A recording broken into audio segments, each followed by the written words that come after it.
Chapter 4, Lesson 2, Identifying and Using the Critical Attributes of Similar Figures. Similar figures must be the same shape. They must have congruent, corresponding angles, and have proportional corresponding sides. I would like to point out that the definition of congruent is same, and that we can use the definition of corresponding as matching. You will actually hear these words a lot throughout these lessons. All squares and equilateral triangles are always similar because they have all same angles and all same sides.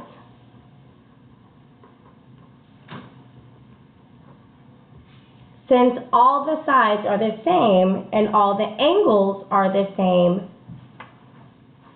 each square and each equilateral triangles all are proportional or similar figures. The scale factor. Again, it is the ratio between corresponding sides of similar figures. The scale factor can be found by taking the measure of a new length over the measure of the original length. We also call the scale factor K. If K is greater than 1, it will result in an enlargement. This means the figure gets larger. Your original is smaller than your new.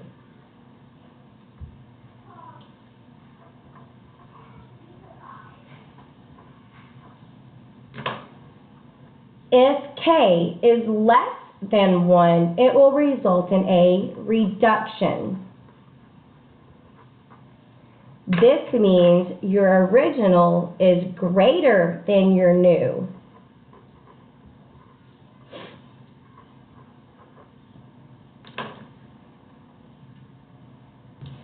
Using the critical attributes for similar figures, let's determine if problems 1 through 4 are similar figures. When doing these, I like to label, are they the same shapes? I like to label them A and B. Are the corresponding sides proportional? We're going to use the same one format for setting up the proportion, but this time we are going to call it a label table. We call it a label table because we're going to have the titles in the table just a little bit different. Let me show you on number 1. You still have your hashtag, but instead of putting WON, we are actually going to put W. You can put short and long. And I will show you what this means. What we will then do is take shape A and B and identify the short and the long sides. The short side is always the smaller number, and the long side is always the larger number. So for figure A, the short side is 7, the long side is 10. For B, the short side is 6, and the long side is 8. We will take these numbers and make sure that we put them with the appropriate rectangles. The measure of A's short side is 7. The measure of A's long side is 10. We also have shape B. The measure of the short side is 6, and the measure of the long side is 8.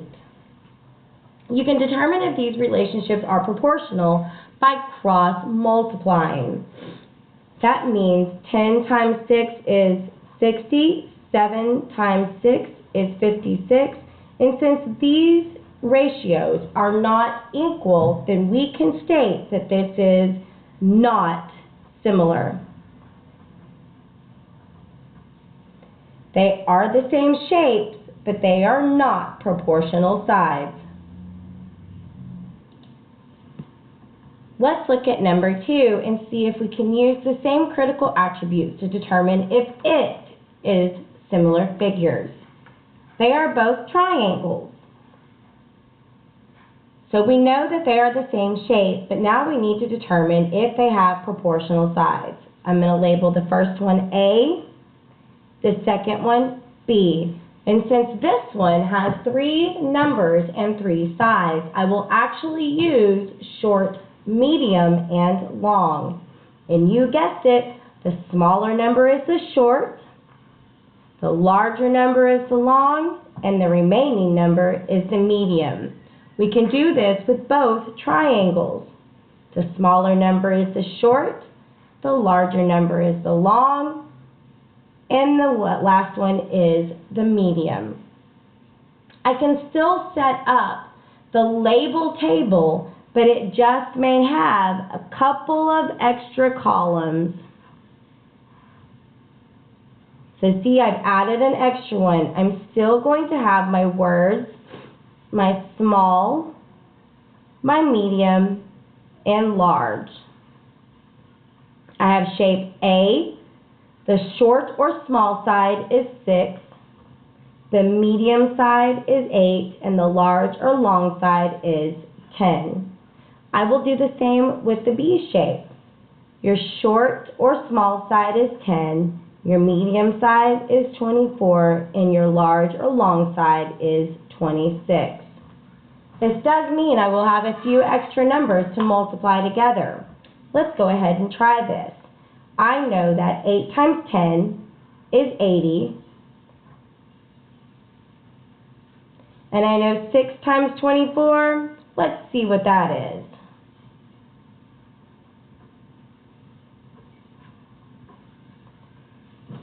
That is 144. So at this point, I already know that since 80 is not equal to 144, that these shapes are not similar.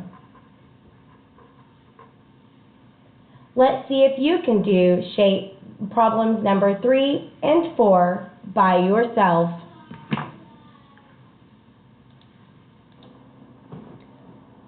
Well, according to the label table, number 3 turned out to be not similar. But if you notice, I used the short, medium, and long, set up my table, and once I figured out that the first ratio and the second ratio of corresponding sides were not proportional, I knew it was not similar. Number 4 did require just a little bit more proof. I did do, if you notice, I had to do a short side, a medium side, a long one side, and a long two side for both shapes. I did set up my label table with only the short, medium, and long one side. I did not feel the need to go ahead and do all 4 sides. Then I went ahead and set up my proportion using 3 different ratios of corresponding sides. I multiplied 25 times 12 and got 100. 20 times 15 was 300. So far, these shapes seem to be pretty similar. But I tested out my last set of ratios just to make sure. I found that 40 times 15 equals 600, and 25 times 24 equals 600 as well. Therefore, I was able to determine that these 2 trapezoids are similar figures. Please remember that just because they are the same shapes does not mean they are similar figures. Similar figures must be same shape, corresponding congruent angles, and corresponding proportional sides.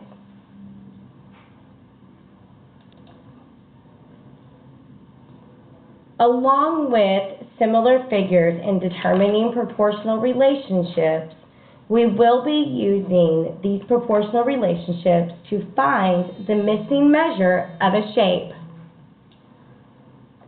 When determining the missing side length, it will state that the 2 figures are similar because they must be similar and able for you to figure out what the length of the missing side is. We know that our notes say that we will be using a proportional 1 table, but we now will call them label tables. You will, step 1, set up label both the large and the small shape. And remember, we label these A and B. You will label the short, medium, and long sides. And you can set up the label table to determine the missing side length. Number 5, triangle ABC is similar to triangle DEF.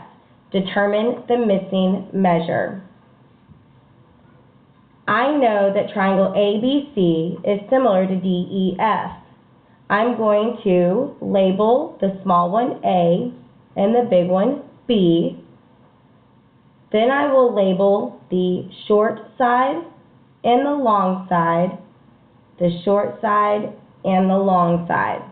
I can set up my label table. I have triangle A, triangle B with the short side and long side. The length of the short side on triangle A is 4. The length of the long side on triangle A is 6. The length of the short side of triangle B is 12. And the length of the long side of triangle B is X.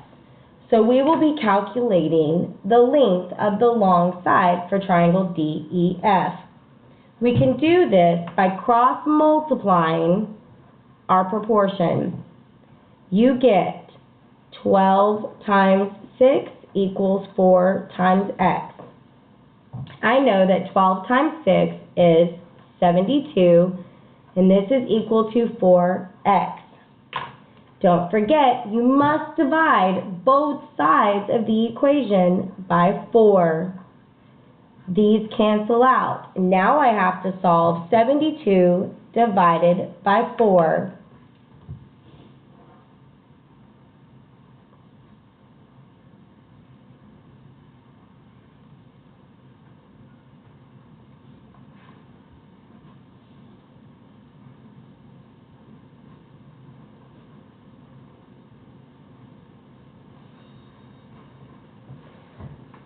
By dividing 72 by 4, I was able to determine that the length of E to F is 18 centimeters. Please recognize and note that this is the same process we have been using in proportional relationships with percent proportions and indirect measurements in the last couple of lessons. Let's see if you can try number 6 by yourself.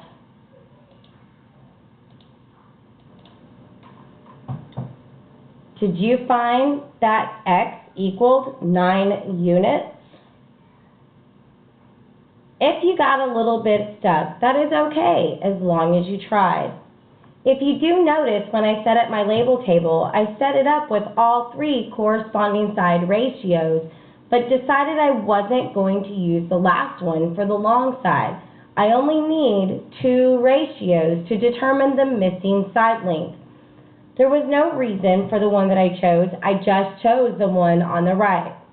You would have gotten the same answer had you had used either one of them. So I went ahead and marked off, I do not need to use all ratios. It is completely okay. I still cross-multiplied 5 times X, equaling 6 times 7.5. I multiplied 7.5 times 6 over here on the left and got 45. Therefore, my equation is now 5X equals 45, and I can divide both sides of the equation by 5 to get 9 units. Let's look at number 7 together.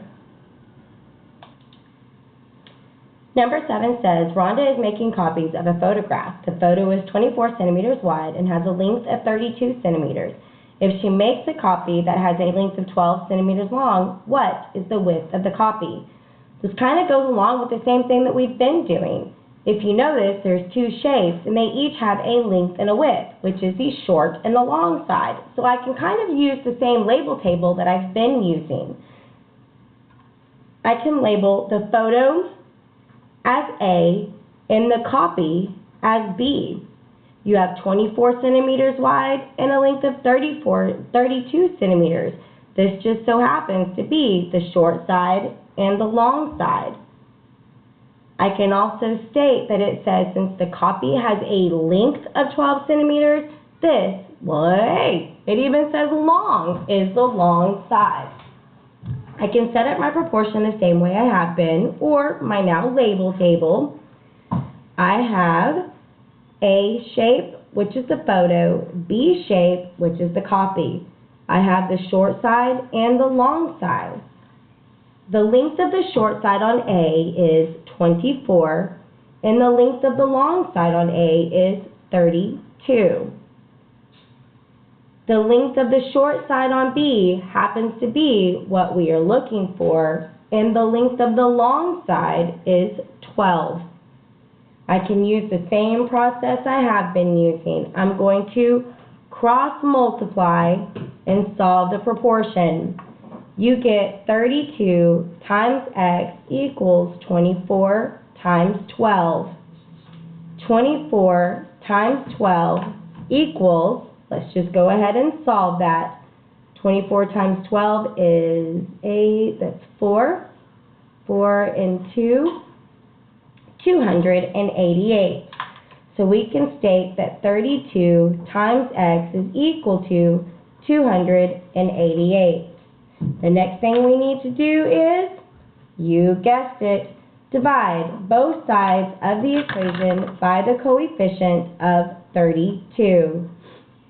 I can do this division over here on the side as well. Remember, it's the top in, bottom out. 32 going into 288. Well, I know that 32 doesn't go into 2. 32 doesn't go into 28. So I'm going to have to figure out what do I multiply times 32 to get me closest to 288 without going over.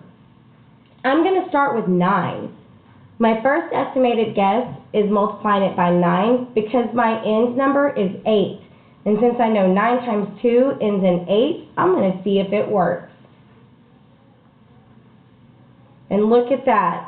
My first educated guess just so happens to be the number that works. Therefore, we know that the width of the copy is going to be 9 centimeters long. Let's see if you can do number 8 by yourself. Well, that one was a little bit fun. It added a little bit of a mystery to the problem. It did tell you the two rectangles are similar. What is the perimeter of the larger rectangle in meters? But if you notice, the long side was missing from the larger rectangle. Therefore, we needed to set up the label table to determine the length of the long side. And once we were able to go through this process, we could then add up all the sides to figure out that the larger rectangle has a perimeter of 60 meters. Let's look at number 9. I'm curious to see if it happens to be just as exciting as number 8. Let's see what we have. A small rectangle has a width of 4 feet and a length of 12 feet. A larger, similar rectangle has a length of 18 feet. What is the perimeter of the larger rectangle? Well, this one is just like number 8. Let's see if you can do this one too. Could you find the perimeter of the larger rectangle to be 48 feet? This one, we also had to find the width of the larger rectangle first before we could add up all the sides. All they're doing is just adding one extra step. So you're going to have to make sure that you are reading the full question and you are completing the process. Many of you may have stopped at 6 and circled it and said, that's my answer. And although that is an answer, it is still not answering the question.